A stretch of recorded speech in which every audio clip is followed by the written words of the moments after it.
welcome. While the global COVID-19 pandemic has caused unimaginable devastation and hardship and brought our way of life to an almost complete halt, nature is at its best. Clear blue skies, clean air, but it's important to maintain this change in our environment. Social distancing too is here to stay. In fact, it is and will be the new normal for quite some time. In today's special show, let's see how cycling can be a good friend to you and the environment.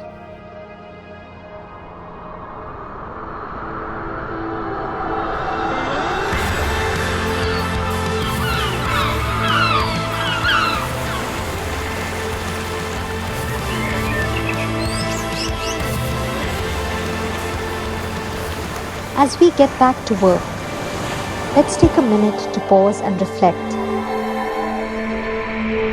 Was this just a passing phase? Can we maintain this change? Can we better balance our and the environment's needs? Do we really want to go back to those dull, polluted grey skies? Can we do better?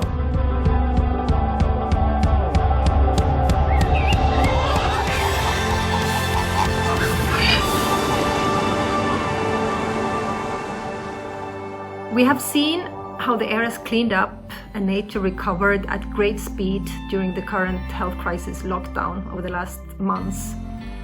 So we know that we can improve our environment and the air we breathe when we act with power. Air pollution has been reduced at its sources from industry, construction and transportation lockdowns mainly over these last months. And of course from the community-wide lifestyle adjustments that have been massive. Clean air and blue skies should become a key development goal for all countries for healthy people, healthy climate and healthy planet. We need to protect natural ecosystems to protect ourselves. Air pollution is hampering our atmosphere's ability to regulate climate in ways best suited to our current way of life. For example, air pollution also impacts health. It makes us vulnerable to respiratory and cardiac disease, and it too is the cause of many diseases and a lot of millions of premature deaths every year across the globe. So we do need to improve our relationship with nature and understand that healthy ecosystems equals healthy people and healthy sustainable economy. It is also a time where a lot will change, whether it is how we commute or how we work. So as we move forward to live with the new normals, the first indicators of what to do have come from the World Health Organization. WHO has released technical guidance on moving around during the COVID-19 outbreak, advocating cycling and walking to limit physical contact to prevent and slow down the pandemic. WHO has emphasized that cycling and walking are useful for both social distancing and meeting the minimum requirement for physical exercise.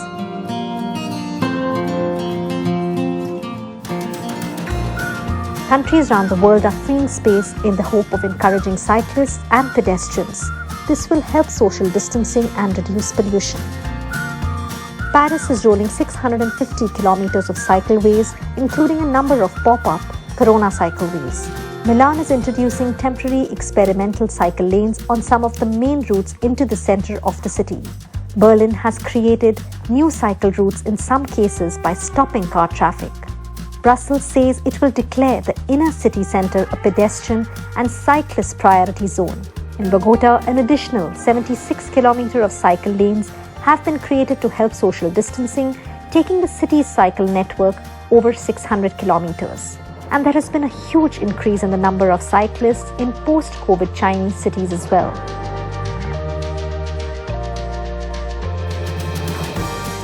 One effect of lockdown in London, which we're seeing already, is people's reluctance to use public transport, and that is not going to change anytime soon. Even as lockdown eases, people are going to be reluctant to get on buses and the tube.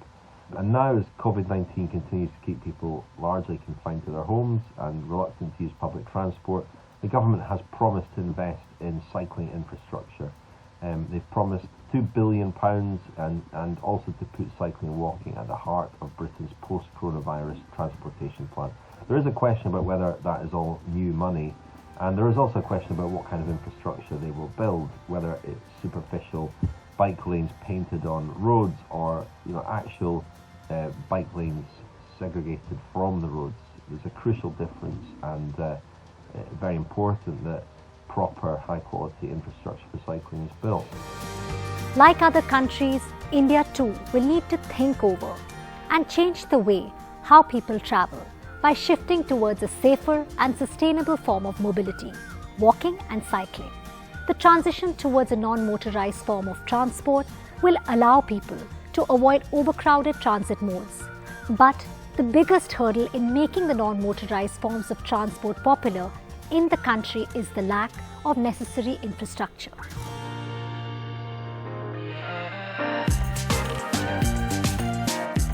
Rural India has always been cycling. According to the current trend in our country, they are the primary users of bicycles. And it shows on their health and environment.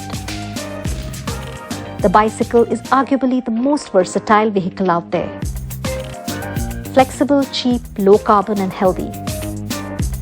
If cycling was seen as an essential to city design, it could improve safety and sustainability for cyclists and non-cyclists alike. It would also help those who want to cycle. We think of roads as a place where cars need to drive, where buses need to drive. But if you just leave a part of that street for active modes of transportation, which includes walking and cycling and skating and all these kinds of alternative modes of transport that are more environmentally friendly, our streets are designed for cars, they are not designed for cycles. If we need to design them for cycles, we do need to think of how can we incorporate more trees for shade, how can we give them more safety and more right of way. That is the only way that cyclists will feel comfortable enough to even allow their children to cycle in the streets.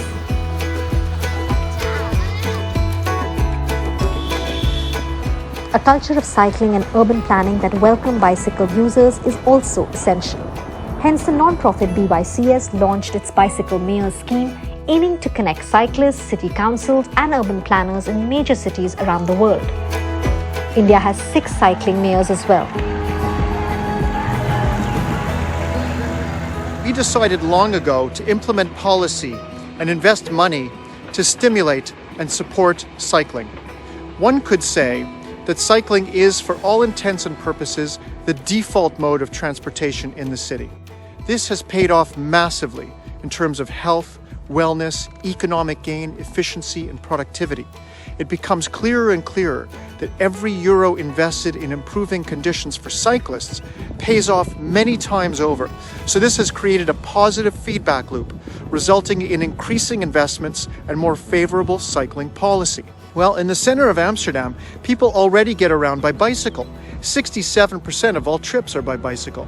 The city has set the stage for bicycle trips to be the default mode of transportation. The great news is that cities are rethinking how their citizens move now and after COVID restrictions are lifted.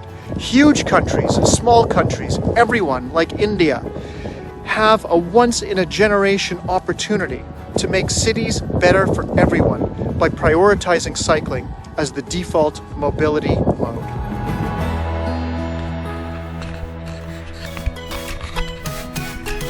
Naveen Talwar started cycling only in Switzerland 5 years ago, and today it has become a part of his lifestyle back home in Faridabad in Haryana.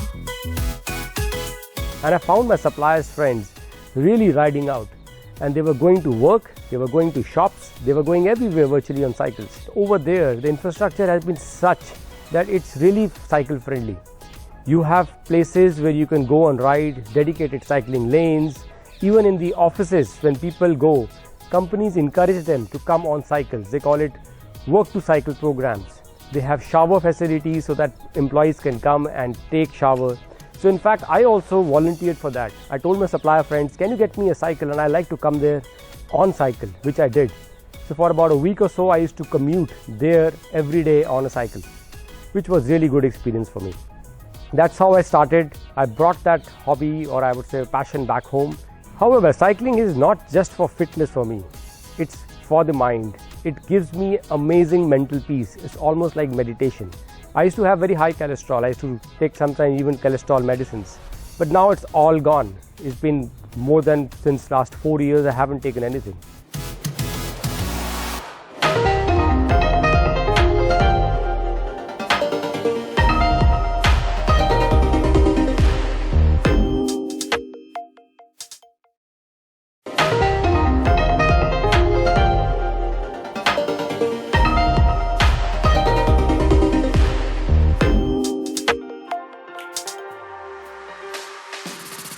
As the coronavirus continues to spread, fitness studios around the country have shut down.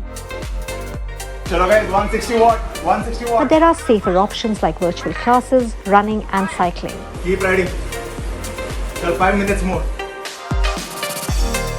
Manan Malhotra, a regular gym visitor, has moved on to cycling and self-workouts to stay fit during the lockdown.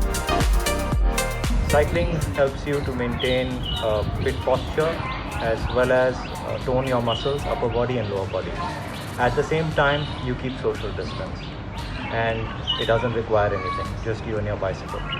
You can also involve your kids, which all day after staying at home get bored and they just love cycling. When I go for cycling, I try and get them to cycle as well.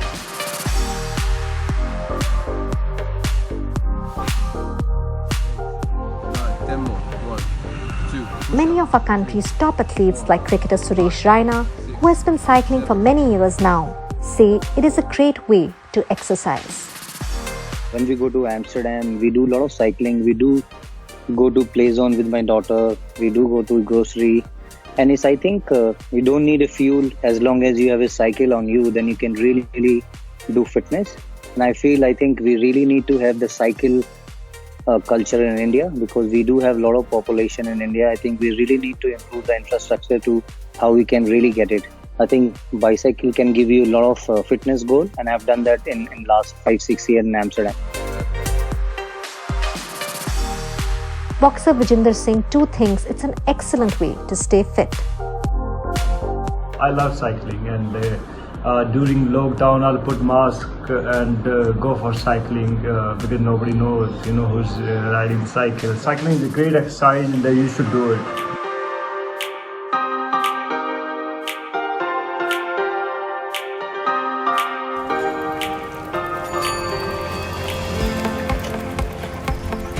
Sandeep Ratan started cycling 15 years ago.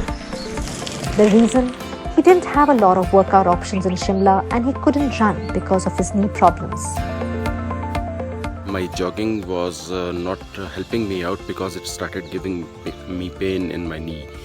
And then I had to abandon it. Then to counter this diabetes, I had to really think upon something which could really work out in my favor. And I started with my journey with this cycling and the mountain biking in this mountainous place of mine, which is Shimla, where the altitude can vary from somewhere around 1800 to 2600 meters and around the city. My journey, which was really unthinkable at that point of time, because there were not many people who were cycling, but I started out with few friends, and till date I have been continuing. My yearly targets are around 90,000 kilometers, which I was able to achieve last year. Cycling is a very good sport, and at my place, because there are a lot fewer gyms and other exercises. The roads are narrow and jogging spots are really limited. Moreover, it gives me a feeling of peace, calm, and of course meditation. And what's more amazing is that I have been able to control my diabetes. I have been able to reduce my medication. While Sandeep's regular cycling has reduced his medication, Dr. Manohar, who is an avid cycler himself, is constantly motivating his patients to cycle as he knows how beneficial it is. The health benefits of cycling are innumerable.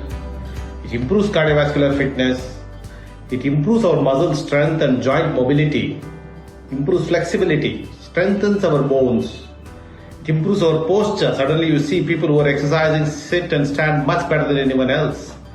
It reduces the stress and reduces the total body fat also.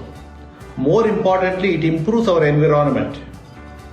During these tough COVID times, World Health Organization has recommended cycling And many of the American and European cities have started doing it.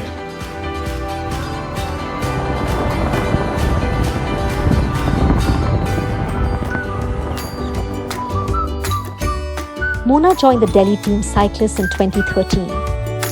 In fact, she started cycling only to accompany her son, but soon she discovered her own passion and now is an avid cyclist. Cycling has helped me discipline myself better in terms of health, being more helpful in terms to realize how important it is to sleep on time, wake up early, wait for pedestrians and cyclists to cross, encourage people to adopt a sport as a lifestyle. We used to cycle with DC on Wednesdays and Sundays, and life suddenly came to a halt with a lockdown due to COVID-19. And thankfully I had this indoor cycling trainer. Even though we are working out from home, we did not need to step out, and we could talk to each other on Zoom while cycling, and we never feel that we are alone. It just feels wonderful. It's a great way for social distancing and yet having everyone online. The indoor trainers has helped me improve my stamina, and once the lockdown opens, I hope to get back in better form on the road, on the saddle.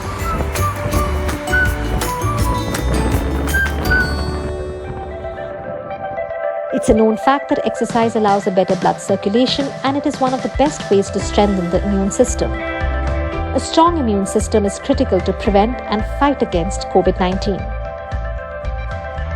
Cycling is one such exercise which has numerous health benefits. A person who exercises not just strengthens his muscles or builds up more stamina. Apart from that, it also helps in regulating the body fat, and it controls the bad cholesterol in the body. Also, it has been seen that people who cycle, they are less prone to blood pressure and diabetes. Apart from this, cycling also helps in boosting up the immunity of a person. Cycling is one thing which can really ensure that we do social distancing as well. So it is one of the means which can help us maintain the social distance, specifically when we really know that social distancing is something which is the need of the hour. So I think everybody should go there and cycle. Experts also believe cycling boosts riders' mental health. Nature is well known to be very soothing, and if somebody likes nature, you can cycle through landscapes which are beautiful. You can be with the nature, and if you have photography as your hobby, you could combine photography, nature and cycling and multiply your happiness. Regarding illnesses, there are two specific illnesses where cycling plays a role. It plays a role in prevention and treatment of depression, and plays a major role in prevention of dementia. Dementia, in addition to mental exercises, physical exercise is a major factor. A study by Harvard University suggests that cycling non-stationary burns the same calories as circuit training, volleyball, basketball, so it's a high-intensity workout, a good replacement of other fitness activities that we can't do in the current crisis. Cycling as a fitness activity has a number of benefits, right? It really works on the cardiovascular aspect of your training, and it helps burn a sufficient amount of calories if you do it for long enough. Apart from the cardiovascular part, it's also great as far as building muscles in your legs are concerned. Your leg muscles really develop when you cycle. Cycle is great as far as a low impact activity is concerned. When things kind of calm down and people can get out, cycling is great to help calm the mind down. You can actually get out on the road and cycle all over the place, and it'll actually help you from that perspective and give you something different to kind of work with. So yeah, cycling as a fitness activity is great. It does a lot of good things, and it has a lot of good effects. As per the study done by Terry last year, cycling for short distances can result in annual benefit of INR 1.8 trillion to the Indian economy, which is equivalent to 1.6% of India's annual GDP. The analysis also suggests that by cycling regularly for 120 days over a distance of 3.5 kilometers, it can promote an active lifestyle and also avoid 4,756 premature deaths. It also has a potential of increasing personal fuel savings by INR 27 billion. The global pandemic has already necessitated the need for redesigning our urban spaces and transport policies. The integration of walking and cycle tracks with other modes could be one of the key solutions for making our cities more efficient while ensuring the safety of its citizens. Cycling is kinder to the environment. It costs little to buy, operate and maintain and is convenient to own. We are very well aware of the benefits of cycling. It is important to create a positive outlook among citizens about the associated benefits and initiate schemes as car-free days, cycle to work programs. Once awareness and infrastructure is in place, it is we who need to make the right choices to keep our nature flourishing, as it is critical to our survival.